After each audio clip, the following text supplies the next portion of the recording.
কিন্তু মনে করি ঘুষ টুস মেরে হার নামে করলে এই জমি এইখানে বেচা সামনে আবার হয়ে যাবো এবার মনে কর যত সৌদে যত জায়গা আছে হল গোহা যাত্রা গোহা সব দেখে চলে আসবো। হ্যাঁ একেবারে জীবনে কিছু ছাড়বো না রে ভাই।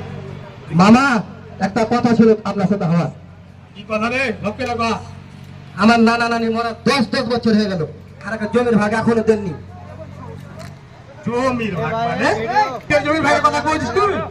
না আপনি জানেন না, আমার নানার 20 বিঘা জমি, আর আপনারা মাত্র আমার মা খালাকে দিয়ে মাত্র 3 ভাই বোন। আপনারা কতখানি জমি পাবো আপনি জানেন না?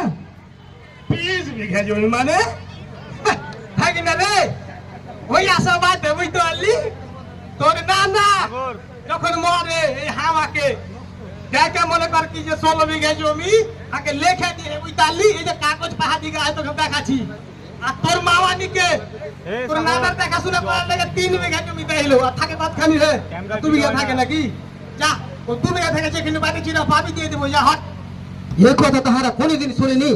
আর নানা মরার আগে তো কোনোদিন কহেনি যে আর বেটাকে হাত সব জমি লিখে দিয়েছি, আর মারাও তো কোনোদিন কহেনি।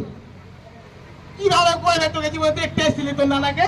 হ্যাঁ মামা পরের জমি পরের হক মেরে আপনি কোনোদিন ভালো থাকবেন না, এ কথা হারা কই দিল আপনি দেখে দিও। যা কি করবি দেখে নিও যা।